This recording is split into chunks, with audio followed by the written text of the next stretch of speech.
পেয়েছেন তারপর আপনি ছুটেছেন ও তো কি আপনি কি দেখেছেন গিয়ে এইটুকু আমি গিয়ে দেখছি ছেলে শুয়ে আছে পাশের ফ্ল্যাটের ছেলে একটা মহিলা ওর গায়ে তেল মালিশ করছে ওর সেন্স ফেরানোর চেষ্টা করছে।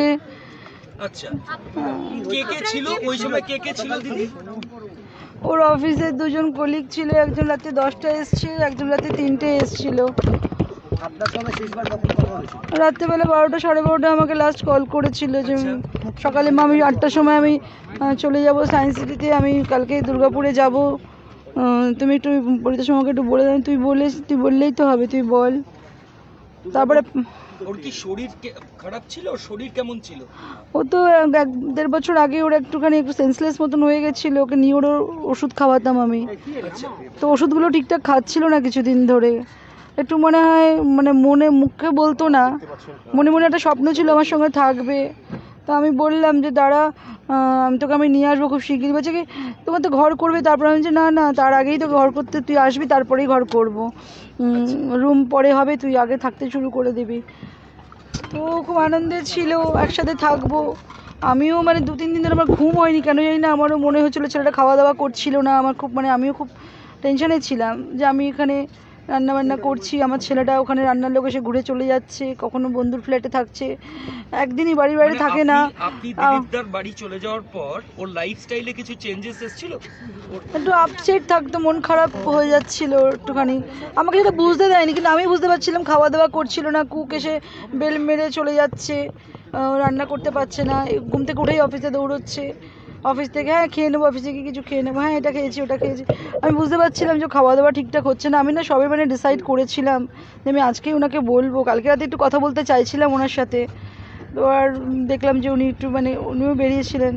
তারপর আমি এটাই ভেবেছিলাম ওনাকে আজকেই বলতাম আমি, দেখো আমি ছেলেকে আমি এখানে নিয়ে আসবো, নাহলে আমাকে ছেলের সঙ্গে থাকতে হবে, নাহলে ছেলেকে এখানে নিয়ে আসতে হবে। ওর একদিন কথাবার্তা হচ্ছিলো, বললো দেখো যদি বাইরে চাকরি করতে চলে যেত, একটু ওকে অ্যাকামস্ট্যান্স হতে, তো ও তো নিজেই বলছে যে আমার এখানে বাড়িঘর আছে, আমি এখানে কী করে থাকবো। আসলে আমাদের রুমের প্রবলেম ছিল।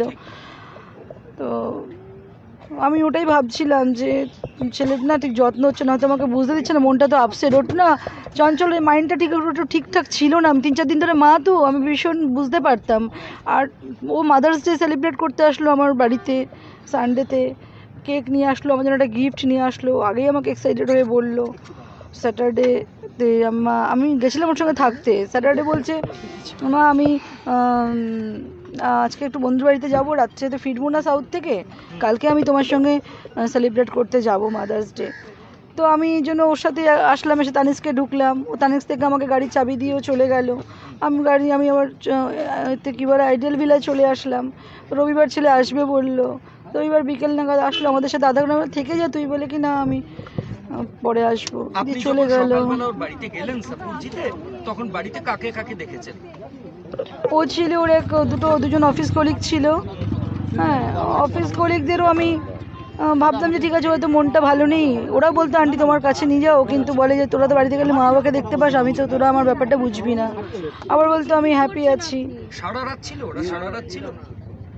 হ্যাঁ, কালকে রাত্রে ওরা ছিল, একজন 10টার সময় এসছে, একজন রাতে 3টের সময় এসছে, দুজনেই অফিস কলিগ। বলছি ওর বান্ধবী ছিল ওর সঙ্গে, সেও অ্যাকম্পানি করছিল।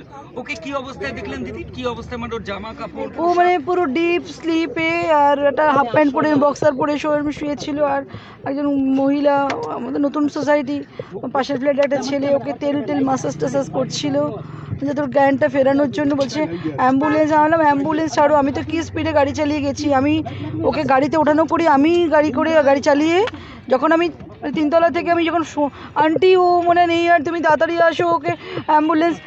আমি বলছি কী হয়েছে, ওকে তুমি অ্যাম্বুলেন্স দেখো, আমি আসছি, এক্ষুনি আসছি। আমি তো লাফি পাগলের মতন দোতলা থেকে গাড়ির চাবি আর পার্সটা নিয়ে কি স্পিডে গেলাম। তখন উনি বললেন একজনকে তুমি যাও তো ম্যাডামের সাথে। আমি কারোর দিকে তাকাইনি, আমার শাশুড়ি মা ঘরে আরও দোতলা ছিল, আমি কারোর দিকে না তাকিয়ে আমি সিঁড়ি দিয়ে নেমে রুমে ঢুকে চাবি নিয়ে আবার বেরিয়ে গাড়ি স্টার্ট করে আসলাম। বাড়িতে এসে বললাম অ্যাম্বুলেন্স কখন আসছে, 15-20 মিনিট, ওইসব না করে গাড়িতে তারপরে সবাই ধরাধরি করে সিঁড়ি দিয়ে নামালো দোতলা থেকে, গাড়ির পেছনে বসালো, দুজন বসলো, আমি চালিয়ে, সামনে একজন বসলো, আমি নিয়ে ওইওতে গেলাম। ওইওতে ওরা কেন জানি না বলছে দাঁড়া, আমি আরে ওকে ঢুকতে তো দিন ইমার্জেন্সিতে, তারপর ডাক্তার ঢোকালো। Thank you. রাত্রিবেলা কি কোনো রকম